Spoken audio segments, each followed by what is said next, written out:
Hello there folks, I'm Dan Brown. Joining me today is Sam. It's the glasses that are wonky.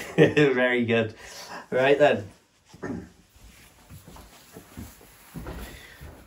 Hello there folks, I'm Dan Brown. Joining me is the wonderful Sam.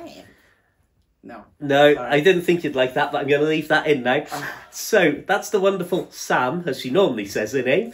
And as you probably gathered from that opening clip, we didn't have the best day in the world. Come on, Giz. I don't know if you can see this. There we are. Just out of shot, I had the greatest distraction in the world there. So, this is just going to be a quick video. Quick, in my terms. This is going to be a 5-hour-long video going blow by blow of everything that happened in that day and just really sharing a few thoughts about actually dealing with what was a really serious situation. Now, I'm going to try and keep my voice upbeat because it was a traumatic and stressful day, and I've definitely suffered from what I'll describe as a shaky voice when I've been telling this tale to family members. So, Samantha, if you'd like to start us off, because you were there for the beginning of it, but then quite absent for a lot of the drama. It was just a normal Saturday morning. I was downstairs making Gizmo's breakfast, and I could feel my head going a little bit, and I thought, oh, I'll put his food down and I'll go back to bed. And that's literally all I remember until I came to and shouted Dan. So that's, as you can imagine, a very short story that doesn't really give you the full gravitas of the situation. So I'd already been awake a few hours earlier. I was suffering from the worst cold I'd ever had, so I thought, right, I'm going to go to sleep. Just try and sleep through as long as possible. Next thing I know, Gizmo here is scratching at the bedroom door, going absolutely wild. He bursts in, running riot up and down all over the place. And I'm like, what's going on? Stop it. And then I just hear, maybe a minute or so after, a very, very faint voice saying, Dan, I need you. And I think you said that you thought you'd fallen over. So that then immediately has my attention. I burst downstairs, and I don't know if you remember anything of this really, and you're just there, flat out on the kitchen floor, your face is all swollen, and I'm immediately in a panic. And so I try and do all the sort of, all right, Sam, are you okay? And the patronising, slow, childish voice that annoyingly took over me. Are you okay there? Oh, all right, just stay still, because you straight away wanted to just go to bed. You wanted to get to your own bed. Well, that's what I thought I was when I come to. I thought I was in bed, and then I looked and I thought, sure, that's the kitchen cupboard. I was literally under the cupboard. So, as you can imagine, I'm seeing all this, taking it in, and I don't know if it's the adrenaline or what's going on, but I've got that immediate panic, and I'm like, what do I do here? So as I'm trying to comfort you and just see what the actual problem is, especially because to me originally it was only your eye that was all swollen. And so as I'm sort of cradling your head and giving you all the loving, oh, don't worry, hang on, just stay down for a second. I move my hand from the back of your head and it is absolutely red. And you can imagine if my level of adrenaline and panic and whatever else you want to describe it as, was high to begin with. When I move my hand from the back of your head and it's just covered, I am then at another level I don't even know was possible of panic. So I run around trying to get any blanket and anything that I can find to put on you. You've complained about your neck. I don't know if you remember that. Like, I just remember the pain in my neck. Nowhere else. I couldn't, because when you kept saying, I remember you saying, oh, Sam, your face, I think you've broke your nose. And I was thinking to myself, but it's my neck. It's my neck that's hurting. My face is fine. It was just my neck. So telly's going wild in the background there. So I then have the thing of like, right, I need responsible adults here. So I phone the ambulance and I get in touch with your son's other half. So your son's on the way. And one of the things that drove me to immediately want other people here, apart from the fact that I was like, I need somebody to help me, like, move you back up to bed, potentially, if you were going to go there. But I was so, I don't know if it's the adrenaline and everything coming down, but I went to feel so woozy and so faint myself that I genuinely thought I was going to pass out. And I just thought, somebody's going to turn up here and there's going to be a pile up in the kitchen. There's going to be us all over the place here. So your son's on his way and I'm like, brilliant, that's great. That's a responsible, solid adult coming here. Then phoning the ambulance. And again, when does anybody ever phone an ambulance? How often does that happen and that you experience that yourself in real life? Very rarely. I've never until age 37 phoned an ambulance or even been present when an ambulance is phoned. So they go through all of the various phases of is she breathing, is this, is that. And I don't know if you remember this, but I think you thought that you were a lot more lucid and with it than you actually were, because you were trying to answer the ambulance staff on the phone and your responses must have, on their end, if they could hear them at all, be sounding like, and I assumed that you thought you were making perfect sense. So I did try and prop you up because you were saying, oh, I'm cold on the floor and everything. And I can't stress this enough, my friends. I would never have believed it was possible for the colour to drain from your face in the way that it did. And within seconds of being sat up, your eyes completely glazed over. You were looking at me, but you were looking through me to somewhere a million miles away, and your limbs went stiff. And that was when I realised that you'd passed out again. So I quickly put you down, and it's, as I say, proper panic and chaotic sort of feelings. And as I say, you're the one that this has all happened to, but you were, it's me doing the talking, as it always is in the Dan and Sam videos, because you were literally, I think I was in and out because I can remember things, and as you're talking I'm thinking, oh yeah, I remember something like that.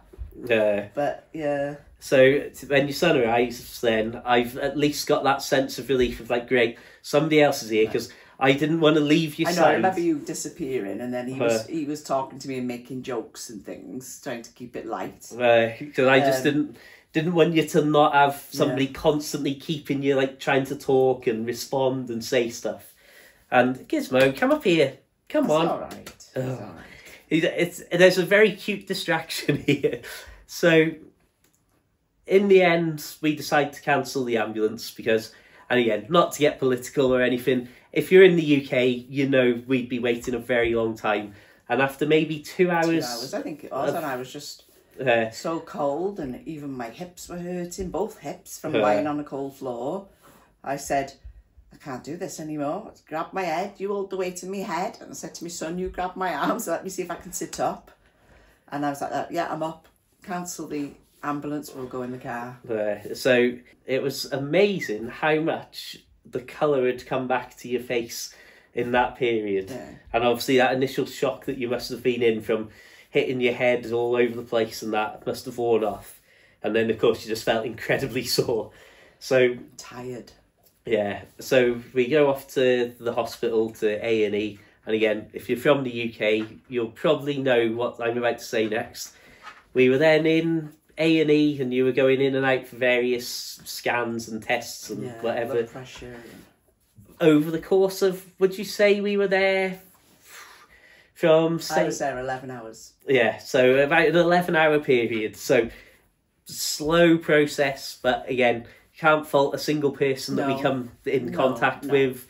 It's just the system is that's how it is. So this is where the story sort of peters out in some respect of you're just waiting and waiting and waiting. I'm there with this absolutely stinking cold, feeling incredibly guilty but not wanting to leave your side. Guilty because I don't want to be giving other people in A&E a cold. So I kept having to run out to the car to give me nose a big blow and try and sort myself out. Yeah. So after hours and hours, you'd had various things done. And they said they wanted to, they were going to glue your head and give you a CT scan. Yeah, and they wanted me to wear a neck brace, so I sat in A&E with you, didn't I, for 7 hours without a neck brace. And then they put me in my own private room, put a neck brace on and told me not to move. But then they wheeled me off. I must have fallen asleep because I got jolted awake when they were wheeling me off for the CT scan. So, again, and this is the thing, that you got to sleep and be and not be present almost for so much of the day. I can't believe that you're the real star of the show here.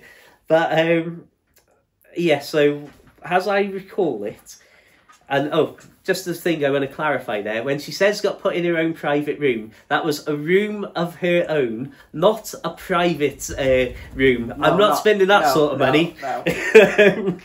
So anyway, once we were in there, you of course are lying down with your neck brace, like you say, and of course a long stressful day, you're flat out asleep pretty much instantly. Yeah. And so then I'm there on the chair at the sides, like,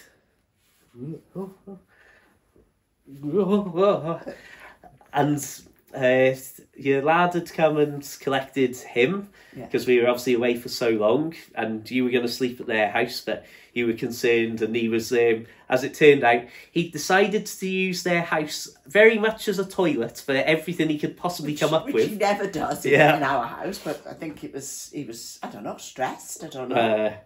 So you then told me to finally leave you, and I wouldn't for ages, and again, it was only in the end of like, right, if I come and sort the house out, I'll fetch him back and give him like an hour of love, and then I'll come back out to you. And luckily, it was during that time, and before I'd set back out, that I then get a phone call or a message. I don't even know what. It was, because I didn't have much battery left today. So I think that was about 12:15. I messaged her, said, right, I'm all done. Had the CT scan results. Come and get me. So the long and short of it is, you've still got plenty of appointments to go. What's your general diagnosis, if you'd like to share it or not? I fractured my eye socket. I dislodged a back tooth, apparently, and I had to have my head glued in 2 places.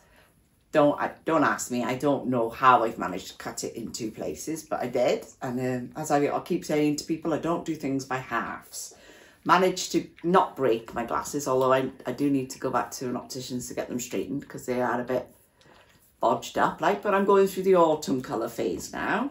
This is what I like to call it. Yeah. So it's nearly better. It's still very sore at the top here. Still got eye ache and that, but I've got an appointment on Monday, so we'll see what they say about the fracture. And hopefully it'll heal itself. So yeah, that was our not very good day. Yeah. And it's not been the best week, really.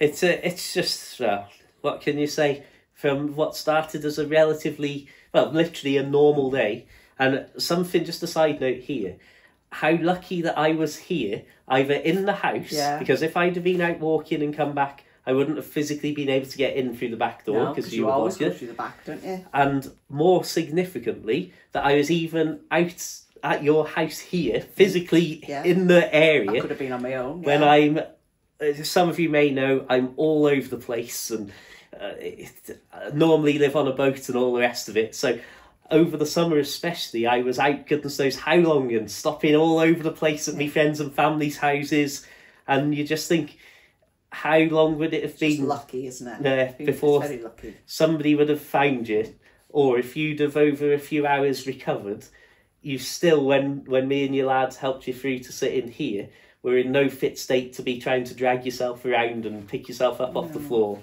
So yeah, scary times. Still quite scary though, isn't it? Obviously I've got to be careful now because I've got low blood pressure apparently, so I've got to be careful. But we'll see. I'm going to have some bloods done, see if there's anything else that needs sorting. Just take my time. So yeah, I hope that's been of some, I don't know what sort of value, curiosity value, morbid curiosity. But yeah, and that's that's an experience I hope to never go through again. Me too. Right, see ya. Oh, look at you. Why are you chewing me hands? Oh. He's loving you. Oh, look at you. Right. Yeah. Right, come over here.